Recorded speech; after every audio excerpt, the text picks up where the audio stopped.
안녕하세요. 대단히 반갑습니다. 스피리를 거둔한 남자 자한형 이종수입니다. 이번 시간은 18번째 시간으로 베트남전이라는 글을 읽어드리겠습니다. 베트남전. 야자열매와 수류탄. 1972년 중부 베트남 전장의 스콜 열대지방 특유의 세찬 소낙비 이 내렸다. 점심때가 지나자마자 하늘이 어두워졌다. 뜨거운 햇살이 검은 뭉게구름 위에 가리더니 천둥이 울렸다. 여진처럼 작은 천둥 소리가 꼬리를 물었다. 망고 샤워라 부르는 소나기가 쏟아졌다. 세상을 집어삼킬 기세였다. 온몸에 비누칠을 하고 뛰어나가고 싶은 충동이 일었다. 연병장에는 커다란 기포가 둥실 생겨났다. 황토물을 따라 노점을 하는 마마상들처럼 이리저리 떠돌아다녔다. 비릿한 물냄새가 퍼지자 기진하여 처져 있던 야자수잎들이 다시 살아나 너풀거렸다. 12중대 기지를 보호하는 작전을 나갔다. 내게는 두 번째 실전이었다. 적의 보급로에서 야간 매복을 썼다. 앞서 얼굴에 번득이는 개기름을 감추려고 까만색 로션을 발랐다. 목덜미와 손등에도 발랐다. 종이를 태워 나온 제로 로션을 대신하기도 했다. 위장을 끝냈다. 마주보면 이빨만 하얗게 보였다. 교대로 밤을 새웠다. 전장은 항상 목덜미를 지나는 서늘한 긴장만이 감도는 것은 아니었다. 작전 마지막 날 수상한 기척의 사격 명령이 내려졌다. 배를 땅바닥에 끌고 다니는 돼지들의 비명이 들렸다. 꽥꽥꽥꽥. 연이은 툭툭 소리와 동시에 무엇인가 참 안으로 떨어졌다. 수류탄 엎드려. 절박한 외침이 터졌다. 나는 철모가 보이지 않을 정도로 납작 엎드렸다. 한참이 지났다. 불발탄인가 철모를 살며시 쳐들고 내 몸 가까이 더듬어 보았다. 크고 둥근 딱딱한 물체가 손에 잡혔다. 야자열매였다. 바로 옆 참호의 신참이 급에 질려 바짝 엎드려 총구가 들린 채 쏘아대는 바람에 야자나무 꼭대기를 맞힌 것이었다. 그것도 얼떨결에 연발로 불을 뿜어 M16 소총의 30발들이 단창 하나가 순식간에 날아가 야자열매에 박혔던 것이다. 병아리 한 마리 그러던 중 적을 한 명 생포했다. 가까이 숨어있던 적이 그쪽으로 떨어진 야자열매를 아군이 던진 수류탄으로 오인하고 얼떨결에 용수철처럼 튀어나온 것이었다. 그는 두 손을 번쩍 들고 항복했다. 중대장은 굴러들어온 정가에 고무됐다. 특히 포로의 몸에서 나온 빨강 표시가 여럿인 지도는 모두를 흥분시키고도 남았다. 놈들의 아지트나 침투루트를 알게 될지도 몰라. 누군가 나지막하게 소리를 냈다. 무공 훈장이 눈앞에 가까이 왔다고 계산하고 있을 때였다.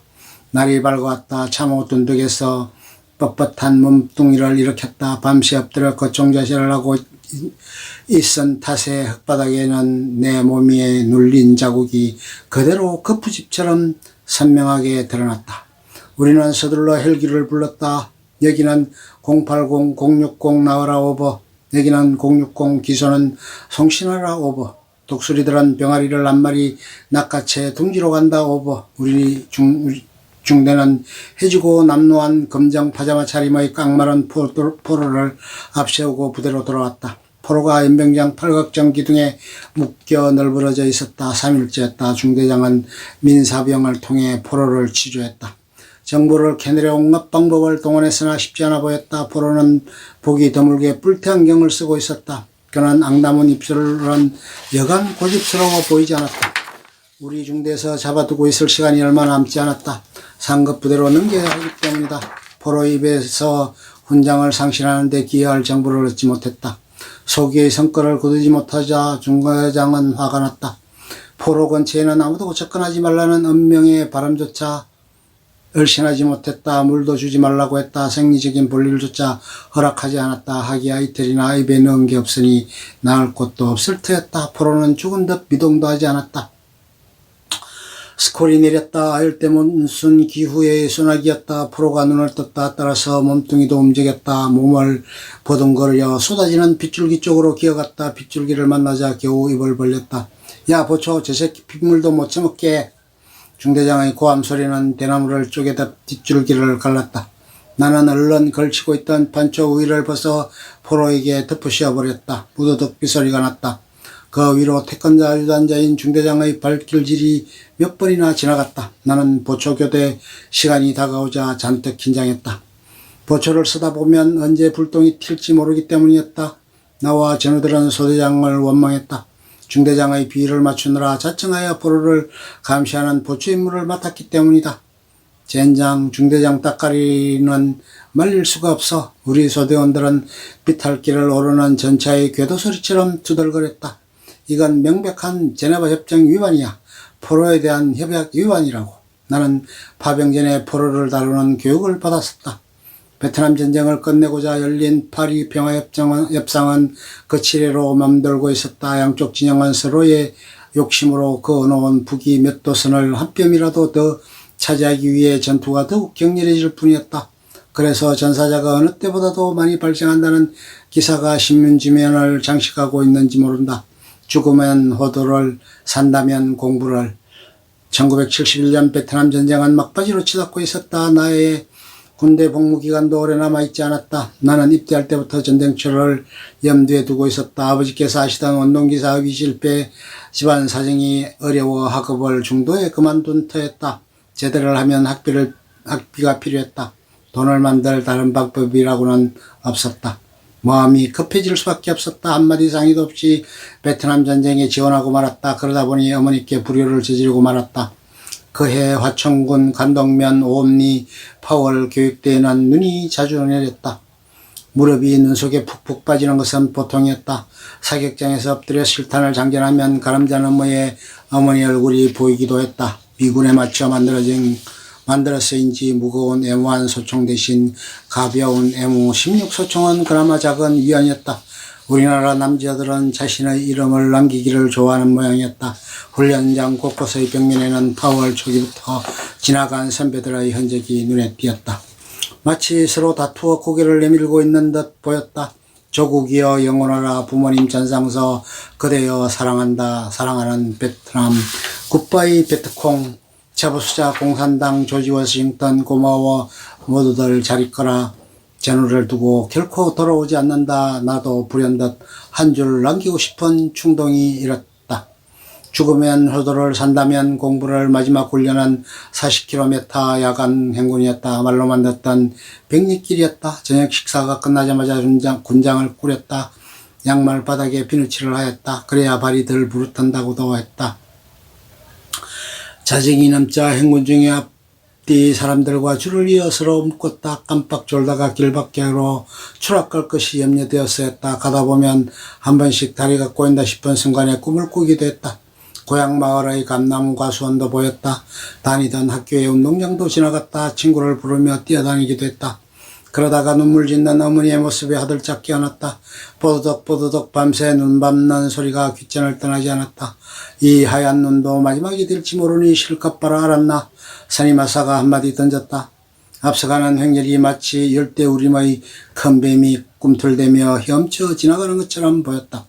눈길이 강물처럼 보였기 때문일까. 내가 그날 밤을 오래도록 잊지 못하는 것은 도사리고 있는 죽음을 보았기 때문인지도 모를 일이다. 그래, 전쟁에서 죽고 살고는 반반일지 몰라.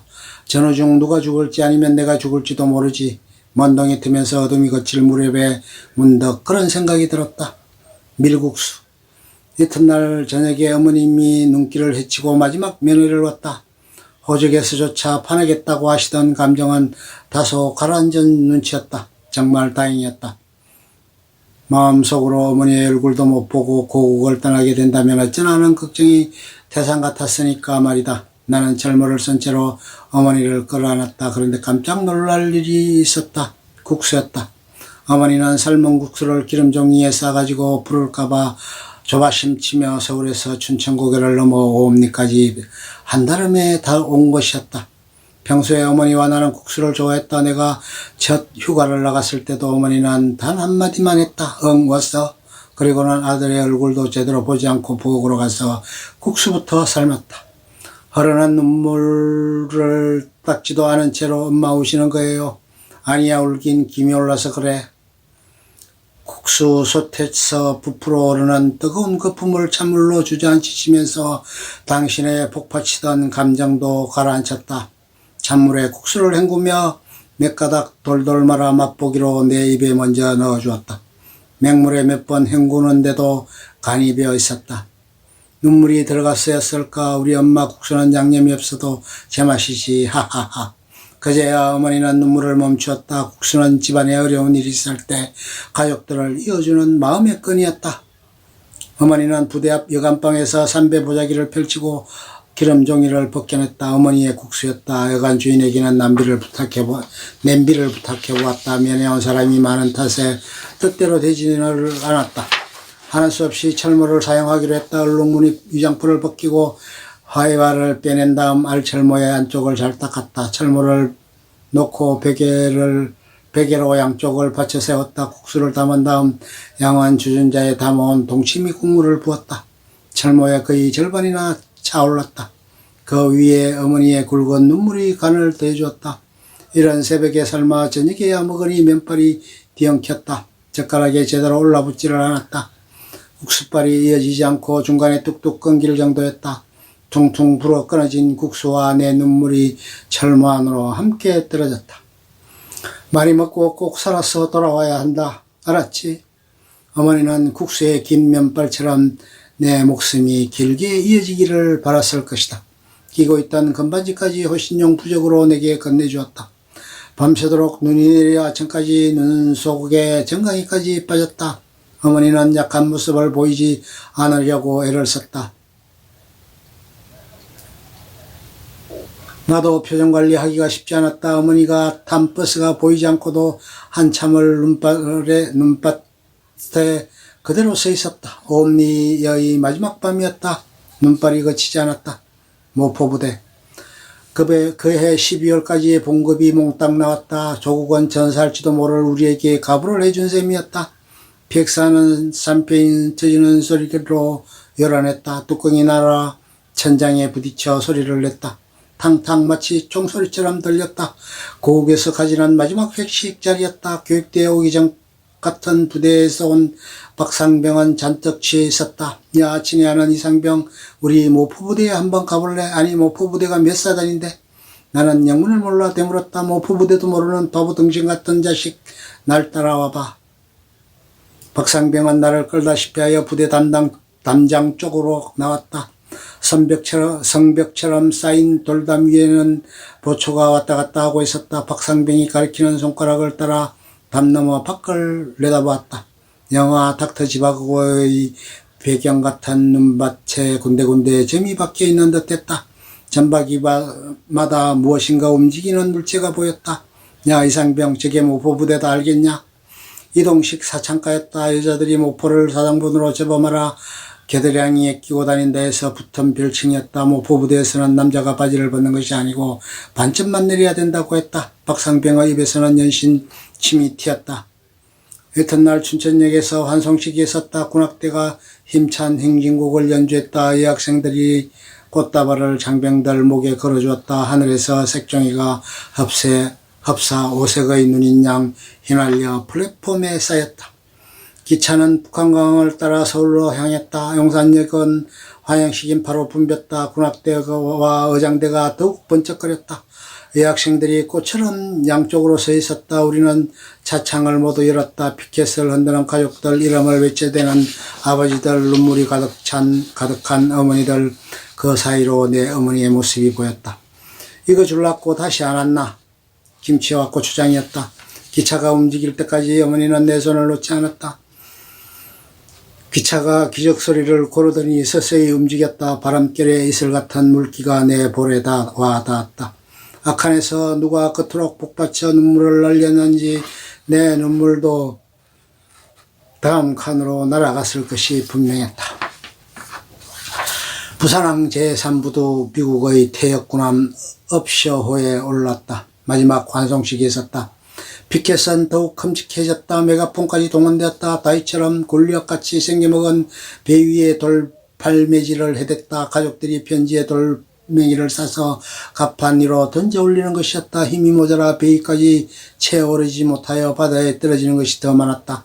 백고동 소리가 길게 울리고 닻이 올랐다. 영화의 한 장면을 연출하듯 움직이지 않는 사람이 없었다. 질서정연하던 대열이 이리저리 술렁대기 시작했다. 수많은 아들의 이름이 불렸다. 또한 선상에서 어머니라는 이름이 한 목소리로 외쳐졌다. 애국가가 울려 퍼지자 모두들 젖은 눈을 어찌하지 못했다. 누구를 위하여 종은 울리나 항해 이틀째 불청객으로 찾아온 멀미 때문에 성한 사람이 별로 없을 정도였다. 선실에서 식당까지 가는 길이 고역 중에 고역이었다. 심호흡을 하고 숨을 멈춘 채 한달음에 북도를 지났다. 미군들의 조크를 들으며 식당 문을 붙잡아야 했기 때문이다. 음식을 먹을 수 없을 지경이었다. 멀미를 심하게 하던 나로서는 고통이 이만저만한 게 아니었다. 토스트 한 조각과 커피 한 잔으로 식사를 마쳤다. 그것도 같은 동양인이라고 봐준 필리핀 출신 치사원 덕분이었다. 기다시피 겨우 침대로 돌아와 꼼짝 않고 누워 있어야만 했다. 항해 닷새째 축구장 절반 정도는 됨직한 갑판에 나와 들어누워 하늘을 보고 있었다. 가까스로 난간을 잡았다. 은빛 날치대가 파도를 가르며 고개 비행으로 뱃길을 따라왔다. 한쪽에서는 멀미 때문에 바다로 뛰어들어 날치를 따라가겠다고 엄살을 부렸다. 그 바람에 모처럼 웃음을 자아내기도 했다. 극장에서 게리 쿠퍼와 잉그리드 버그만이 나오는 누구를 위하여 종을 울리라를 보았다. 우리는 누구를 위하여 종을 울리려고 가는가? 누구긴 딸을 위하고 조국을 위해서지. 엄마의 가난을 벗겨주기 위해서지. 극장에서 나오면서 저마다 한마디씩 남겼다. 항해 일주일째 새벽에 퀴논 항해에 들어섰다. 작은 고깃배들이 한가롭게 오가는 풍경은 평화롭게 보이기까지 했다. 멀리 산 너머 포성 뒤에 번쩍거리는 번갯불 같던 성곽마저 아름답게 보였다. 이곳이 전쟁터라니 믿기지 않았다. 그것도 잠시였다. 배에서 내리자마자 펄럭이는 태극기 아래에 엎드렸다. 갑자기 달라붙은 동남아 특유의 후덥지근한 매캐함 때문이었을까? 뱃속에 겨우 한 모금 남아있던 커피를 토해내고 말았다. 야자수가 너풀대는 도로를 따라 맹호사단 보충대에 들어섰다. 입을 한껏 벌린 호랑이 마크가 긴장을 더해주었다. 막사 천장에 매달려 삐걱거리며 돌아가는 선풍기가 인상적이었다. 아침이었는데도 간간히 포승이 들렸다. 우리들은 얼굴을 마주하고 보았다. 너나 할 것 없이 불안한 기색도 역력했다. 모두들 잘 들어라. 이곳 베트남에 왔다가 살아서 고국 땅을 밟아보려면 처음 2달, 마지막 2달을 각별히 조심해야 한다. 검게 걸은 스니마사의 목소리가 자뭇 진지하게 들렸다. 무엇을 어떻게 조심해야 한다는 주의사항을 늘어놓았지만 제대로 알아들을 수가 없었다. 예하부대 부충대로 넘어갔다. 신고를 마치자 인사하기는 전입 신병들에게 유서를 남기게 했다.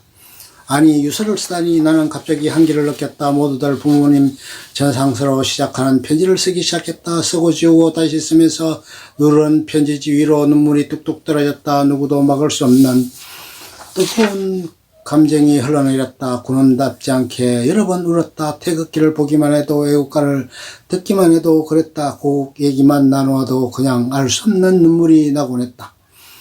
끝! 좋으면 좋아요, 구독, 알림 설정 눌러주세요. 감사합니다.